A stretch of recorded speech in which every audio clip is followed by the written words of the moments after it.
नमस्कार प्यारे बच्चों। आपने हमारे पिछले वीडियो में देखा है कि हमने क्लास 9th का जो मैथ है उसका एक्सरसाइज 1.1 का पहला क्वेश्चन हमने बहुत ही बेहतरीन तरीके से आपको समझाया और आज हम दूसरे, तीसरे और चौथे क्वेश्चन के बारे में समझने का प्रयास करेंगे कि इसको हम कैसे सॉल्व करें। तो सेकंड क्वेश्चन देखिए क्या कह रहा है कि find 6 rational number between 3 and 4। 3 और 4 के बीच में 6 रेशनल नंबर आपको निकालने हैं।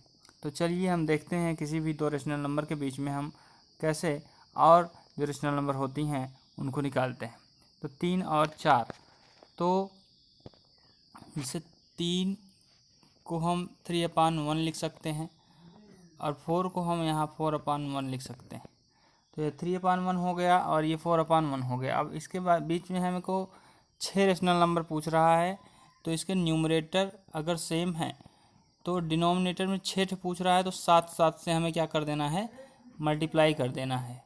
तो 7 से जैसे ही हमने मल्टीप्लाई किया तो 3 7 जा 21 हो गया अपॉन 7 और ये आ गया 4 7 जा 28/7। तो इसके बीच में जो 6 रेशनल नंबर आएंगी वो बहुत आसानी से आपको समझ में आ जाएगा। तो आ जाएगी 22/7, 23/7, 24/7, 25/7, 26/7 और 27/7। ये 3 और 4 के बीच में जो 4 रेशनल नंबर है, 6 रेशनल नंबर हैं, उनको हमने यहाँ पर बहुत ही आसान तरीके से निकाल लिया है। ऐसे ही अगले प्रश्न का उत्तर भी हम लोग निकाल लेंगे।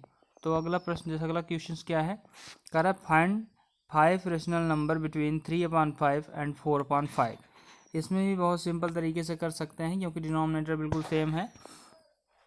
तो तीसरे क्वेश्चन का आंसर देखिए हम लोग कैसे करते हैं। तो तीसरा जो है वो प्रश्न भूल गया, 3/5 और 4/5। 3/5 और 4/5 के बीच में आपको निकालना है। तो कितने रेशनल नंबर निकालने थे हमको, 4 निकालने थे। तो 4 निकालने हैं तो 5 से आपको मल्टीप्लाई कर देना है, डिनोमिनेटर में भी और न्यूमरेटर में भी। ठीक, ऐसे इसमें भी वैसे ही कर देना है, 5 से इसमें भी कर देना है डिनोमिनेटर में, 5 से इसमें भी कर देना है न्यूमरेटर में। तो 3 5 जा 15 हो गया अपॉन 5 5 25 और यहाँ पर 4 5 20 और 5 5 25। तो आप देखेंगे 15 से 20 के बीच में 4 संख्या बहुत आसानी से आपको मिल जाएंगी, बस डिनोमिनेटर में 25 लिखते जाना है। तो एक हो जाएगा आपका 16/25, 17/25, 18/25 एंड 19/25। तो इस तरीके से हमने बहुत ही आसान तरीके से इसको समझ लिया है। तो अगला क्वेश्चन जो है हम लोग देखेंगे क्या है, कह रहा है कि यहाँ पर हमें कुछ स्टेटमेंट दिए गए हैं, इनको बताना है कि ट्रू है या फॉल्स है और उसका रीजन भी हमको बताना है। तो चलिए पहला यहाँ पर देखिए, कह रहा है कि every natural number is a whole number. Every natural number is a whole number. अब ये सही है या गलत है ये आपको समझना है। कह रहा है जितने भी नेचुरल नंबर होती हैं वो सभी एक होल नंबर्स होती हैं।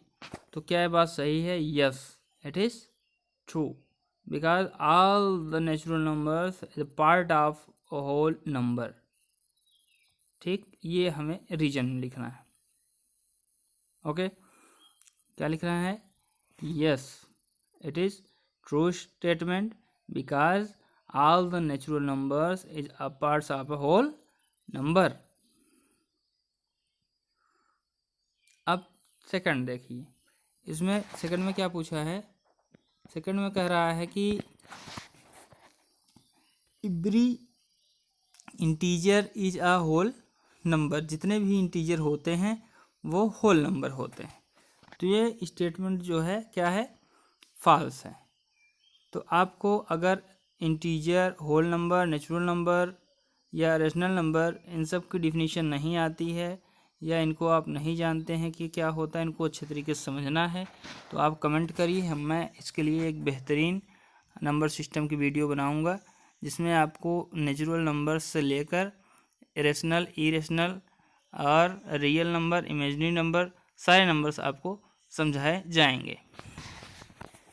तो सेकंड हम बता रहे थे आपको कि every integer is a whole number.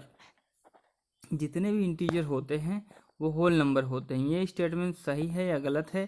तो बिल्कुल ये जो स्टेटमेंट है वो गलत है, क्योंकि इंटीजर्स जो होते हैं वह पॉजिटिव नंबर भी हो सकते हैं, निगेटिव नंबर्स भी हो सकते हैं और ज़ीरो भी हो सकता है। लेकिन होल नंबर जो होता है यह कभी भी निगेटिव नहीं होते हैं। तो ये रीजन में लिखेंगे कि no, it is false statement because whole number is never can be never negative numbers. इसके बाद हमें लिखना है फोर्थ। देखिए फोर्थ स्टेटमेंट, थर्ड क्वेश्चन कह रहा है कि every rational number is a whole number. Every rational number is a whole number. कह रहा सभी रेशनल नंबर जो होते हैं एक होल नंबर होता है। तो ये स्टेटमेंट कैसा है, सही है या गलत है? तो हम देखेंगे कि इसमें कह रहा है कि जितने भी रेशनल नंबर होते हैं वो सभी होल नंबर होते हैं। तो ये बिल्कुल गलत है, ये फॉल्स है। फॉल्स कैसे है, चलिए समझते हैं इसको फॉल्स कैसे है। जैसे मान लीजिए कोई नंबर लिखा है 4/2, तो ये डिवाइड हो जाए, ये रेशनल नंबर है क्या? रेशनल नंबर है?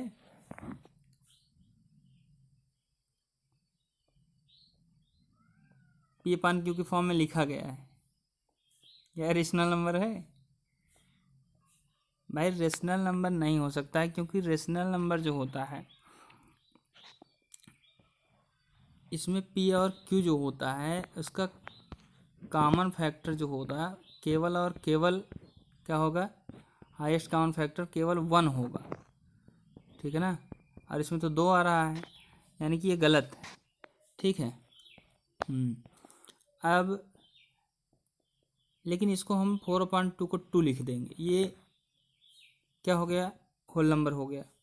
लेकिन अगर हम कोई नंबर लिखा गया है 1/5, 2/7, 1/3, इसको कैसे होल नंबर कह सकते हैं भाई? ये बिल्कुल होल नंबर नहीं हो सकते हैं। इसलिए ये रेशनल नंबर तो हैं लेकिन होल नंबर नहीं है, इसलिए जो है थर्ड स्टेटमेंट भी हमारा क्या हो जाएगा, फॉल्स हो जाएगा। ओके, तो धन्यवाद दोस्तों। वीडियो अच्छी लगी हो तो चैनल को सब्सक्राइब करें, और आगे क्लास 9th में अगर हैं तो हर एक एक्सरसाइज की एक एक क्वेश्चंस की वीडियो अगर आप देखना चाहते हैं तो चैनल को हमारे सब्सक्राइब करिए। हम आपसे वादा करते हैं कि इस साल पूरा का पूरा एक एक क्वेश्चन मैं आपको समझाने की गारंटी देता हूँ। ठीक है, धन्यवाद दोस्तों।